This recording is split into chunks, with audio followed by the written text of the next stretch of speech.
여러분 안녕하십니까. 누리 PD입니다. 자, 눈으로 보고도 믿기지 않는, 믿을 수 없는 광경이 터졌습니다. 와, 정말 초대박입니다. 김문수 후보.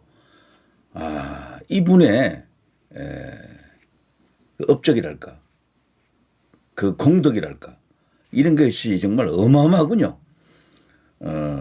평택에 있는 삼성전자 대한민국 최고의 공장이고요. 최대의 공장 중에 한 개고요. 세계적 공장입니다. 한국 IT 산업 반도체의 메카. 그 평택 공장을 김문수 후보가 찾아갔는데요. 와, 거기 자발적으로 나온 2030 젊은 직원들, 김문수를 환영하는 모습 보셨습니까 혹시? 아직 못 보셨다면 일단 충격파들 준비하시고 보시죠.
야, 너 절로 반대편으로 가자.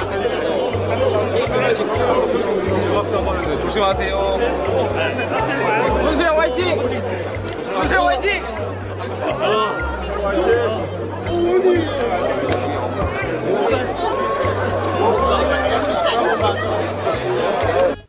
자, 이걸 보면서요, 우리는 그동안 김문수란 정치인에 대해서 너무도 몰랐다라는 걸 알 수가 있습니다. 삼성전자가 평택에 자리 잡기까지 김문수 당시 경기도지사가 어떤 일을 했고 어떤 노력을 했는지 일반에 잘 알려져 있지 않습니다. 삼성전자 평택 유치 특별법을 제정했고요. 그걸 제정할 수 있도록 국회에 엄청난 로비를 또 했었고 노력을 했고요. 삼성 관계자들이 그 당시 대한민국의 여러 가지 상황이 좋지 않아 가지고 외국으로 나가려고 했대요. 삼성전자가.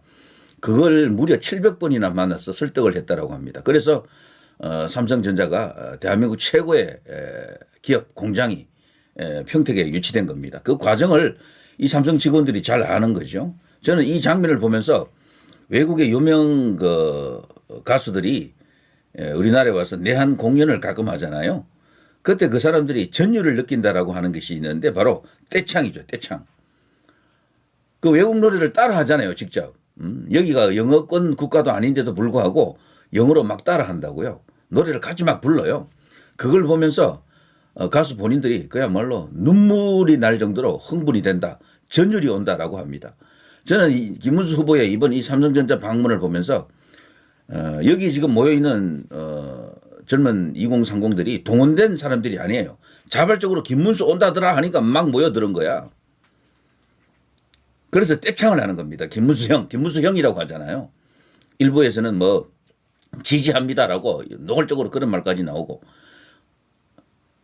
수준 높은 직원들이라서 저럴까요? 뭐 꼭 그런 것도 있겠지만 김문수라고 하는 인물이 얼마나 엄청난 능력과 과거 업적을 갖고 있고 그리고 인간성이라든가 이런 것들이 뛰어난지를 여기서 말이 필요 없습니다. 말이 필요 없어. 김문수 하나로 모든 게 다 된다라고 지금 볼 수가 있어요. 좌우 통합, 그리고 노조 통합, 노동계에서도요 지금 속속 김문수 지지 선언을 하고 있습니다. 많습니다. 민주노총이라든가 한국노총 본부에서 직접적으로 뭐 지지한다라고는 말 안 했어도요. 그 산하 단체들이 수없이 많은 단체들이 지금 우리는 김문수 선배를 지지한다라고 지금 성명서를 발표하고 있습니다. 이거는 기적입니다. 역대 한 번도 없었던 일입니다. 그 김문수 후보 보고 뭐 중도 확정이 안 된다 그러는데 천만의 말씀. 저는 제일 중도 확정이 잘 될 것으로 보고 있고요. 지금도 잘 되고 있습니다. 서울에서 이런 식으로 이재명에게 앞섰다라는 게 뭘 말합니까? 중도가 확장이 되고 있다라는 의미예요. 충청권이 뒤집어졌잖아요. 김문수가 이재명을 이기는 쪽으로 돌아섰다고요. 정당 지지율도 돌아섰고 거기서 충청 중원이 다소 중도적 성격을 갖고 있거든요. 거기도 지역적으로는. 그게 그렇게 변했다라는 것은 중도 확장이 엄청나게 이루어졌다라는 겁니다. 부울경에서도 지던 곳인데 지금 완전히 추월해가지고 압도적 차이를 지금 벌이고 있죠. 그건 중도가 화답하는 겁니다. 거기도. 자, 노조가 이번에는 왜 김문수를 지지하느냐? 또 한 가지를 보고 이야기를 나누겠습니다. 저는 한국노총사랑 전국항공산업연맹 위원장 오피조입니다. 오늘 항공산업 노동자를 대변하고 항공연맹을 대표하여 한국노총 출신 김문수 선배를 차기 대한민국 대통령으로 강력히 지지하고자 이 자리에 섰습니다. 한국노총 출신 김문수 선배는 첨념하고 따뜻한 인품을 가진 사람입니다. 한국노총 금속노조 한일도로권노조 위원장으로 현장에서 노동자의 삶을 개선하기 위해 앞장섰던 선배였습니다. 고용노동부 장관으로 한국노총을 처음 방문한 자리에서 노사정은 근본 이익이 하나다. 서로 대립할 때도 있지만 근본적으로는 노동자가 잘 되어야 회사도 잘 되고 또 정부도 잘 되고 국가가 잘 된다. 노사정은 하나라고 말씀하셨습니다. 저는 이에 전적으로 동의합니다. 국민 여러분, 지금 대한민국은 대내외적으로 심각한 위기에 직면해 있습니다. 합심해서 위기를 기회로 만들어야 합니다. 이러한 시기에 진정한 노동자 출신 김문수 선배가 대통령에 당선되어 대한민국의 갈라진 민심을 통합, 산업 경쟁력 확보를 통한 국가 경제 발전으로 노동자의 약자들을 위한 버팀목이 되어주시기를 진심으로 부탁드립니다. 여러분, 지금은요, 우리가 지금 파파미의 신화를 지금 보고 있습니다. 몰랐던 신화를 지금 확인하는 과정이에요. 이것을 확인하는데 수십 년이 걸렸습니다. 왜 그동안 이런 것들이 잘 알려지지 않았을까요? 김문수의 이런 위대성에 대해서, 위대함에 대해서 왜 우리 언론들, 주류 정치권들은 이런 것을 크게 언급하지 않았습니까? 저는 어떻게 보면 김문수란 인물이 주류라든가 비주류라든가 어떤 그 그룹이 있는 그런 곳에 들어가지 않았던 그 탓이라고 봅니다. 너무 깨끗하고 완벽하고 너무 뛰어난 분이다 보니까 오히려 왕따 같은 그런 혹은 뭐 아웃사이더 같은 그런 존재로 정치를 했다라고 볼 수가 있습니다. 보수에서 김문수 후보를 중용하기는 했지만 대선 후보로 본 적은 없었거든요. 제대로 된 대선 후보로 본 적은. 그러니까 그동안 여론조사에서 이름도 나오지 않았었죠.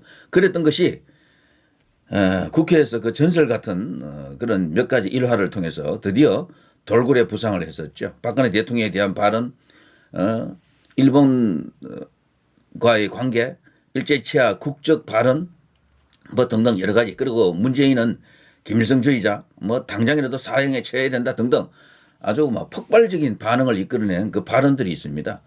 그걸 계기로 김문수가 드디어 그 얼음장을 깨고 올라온 거죠. 지지율 조사에서 이름이 안 나왔던 인물인데 한국갤럽에서 이름이 나타나면서 김문수라는 사람이 정치인으로서 완벽하게 부활하면서 대권 후보가 된 그 과정이 일련의 과정이 있습니다. 일단 한국갤럽에서 이름이 났다라는 게 가장 어떻게 보면 단계적으로 볼 때요. 결정적 계기 중에 한 개였다 이렇게 보는 거죠. 자, 여기 이 거대한 업적이 말해줍니다. 뭐 설명할 걸 뭐 제가 안 한 건 아닙니다. 수도 없이 많이 했습니다. 그래서 다시 할 필요는 없다라고 보는데 이재명과 너무도 비교가 되잖아요. 여기 보면은 삼성 반도체 평택 공장도 버젓이 이렇게 떡하니 자리 잡고 있습니다. 너무도 많은 업적을 갖고 있습니다. 이렇게 많은 업적을 가진 역대 광역자치단체장 없습니다. 이명박 대통령도 그 업적으로 사실 대통령이 된 케이스 아닙니까? 청계천이라든가 수도권 뭐 환승 교통 체계, 뭐 버스 교통 체계 이런 것들 아닙니까? 그 과정에서 신화적으로 이렇게 언급이 됐거든요. 때마침 그 무렵에 드라마 영웅시대가 또 방영이 됐고 그 유동건이 주인공 맡은 그 영웅시대 아시죠? 그야말로 폭발적 현상이 터지면서 너무도 쉽게 대통령이 됐죠. 대통령이 되고 난 뒤보다도 MB 같은 경우는 서울시장 때 언론에서 정치권에서 완전히 그냥 주류의 간판으로 띄웠죠. 사실은. 김문수에게 만일에 그렇게 했더라면 어땠을까요? 저는 벌써 대통령이 했다고 봅니다. 그런데 김문수에게는 그런 일이 없었거든. 알려주지를 않았어요. 아주 어디 구석에서 뭐 작은 언론이 조금씩 보도한 이런 수준 정도다.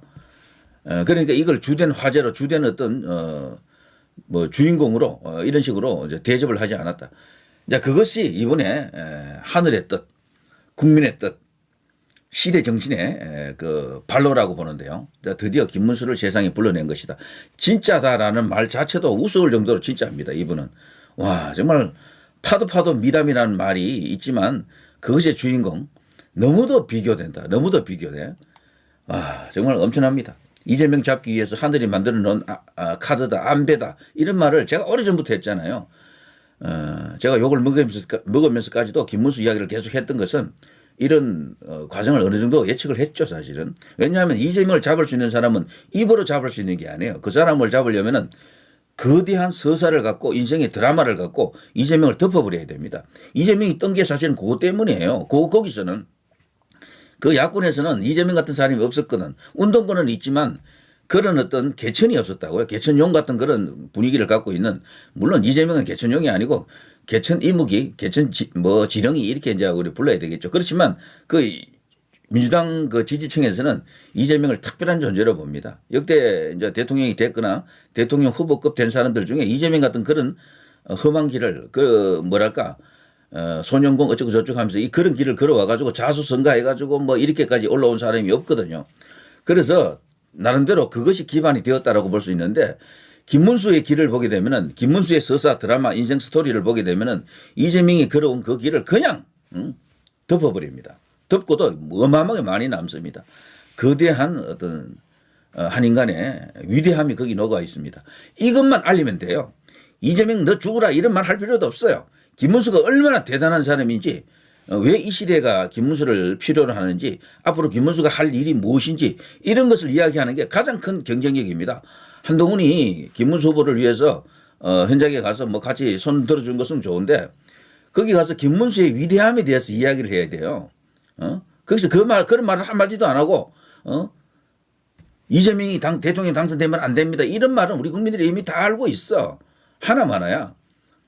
김문수에 대해서 다들 언급을 해야 됩니다. 지금 최고의 경쟁력은 파파미입니다. 파파미, 파도 미담. 이런 인물이 과거에도 없었고 앞으로도 안 나올 것 같아요. 제 생각에는. 어떻게 그렇게 많은 미담이 있습니까? 그렇게 많은 미담이. 업적이면 업적, 청렴성이면 청렴성, 따뜻한 인간성이면 따뜻한 인간성, 그리고 전투력이면 전투력, 그리고 양심이면 양심, 혁명이면 혁명. 과거 젊은 시절에 혁명가를 꿈꿨다 그러잖아요. 우리나라를 완전히 다른 나라로 만들려고 혁명을 하려고 했다. 풍운하적 기질이면 풍운하적 기질. 모든 걸 다 갖춘 완전체죠. 이 김문수는. 조금 더 젊은 나이에 이런 것이 드러났더라면 압도적이었겠지만 그럼에도 불구하고 하늘은 이재명을 잡기 위해서 이 시각에 이때 딱 정해놓았다. 안배해 놓고 있었다. 이렇게 볼 수가 있겠죠. 자, 지난번 이재명은 윤석열로 잡았고 이번에 이재명은 김문수로 잡는다. 이게 하늘의 설계인 것 같습니다. 자, 그나저나 말이죠. 이번에 이 삼성전자 직원들이 보인 폭발적 반응, 이건 두고 이야기가 될 것 같은데요. 같이 따라갔던 양양자 전 의원, 현재 선대위원장 중에 한 명이죠. 본인이 삼성전자 출신임에도 불구하고 거기서 상무까지 했잖아요. 경악했다라고 합니다. 와, 이럴 수가. 자신도 김문수에 대해서 이 정도 어떤 2030의 열기를 뽑아낼 줄 상상도 못했다. 그런 반응입니다. 국민의힘 전체가 깜짝 놀랐다 그러네요. 2030은 김문수를 안 좋아한다라고 보통 생각하기 쉽거든요. 조금 올드하고 뭐 어쨌거나 소방관 그 이야기 때문에 꼰대처럼 갑질하는 꼰대 이런 분위기가 있다라고 보통 생각을 많이 해요. 그런데 아니에요. 2030들이 더 좋아하는 것 같아요. 사실 최근에 2030 중도층에서 김문수 지지율이 엄청나게 올라오고 있습니다. 이게 알려지니까 이런 거야. 김문수라는 사람이 그동안 잘 알려져 있지 않았어요. 그게 이제 알려지니까 와, 이런 사람 다시 없다 이런 식이죠. 자, 누리 PD 김준희였습니다.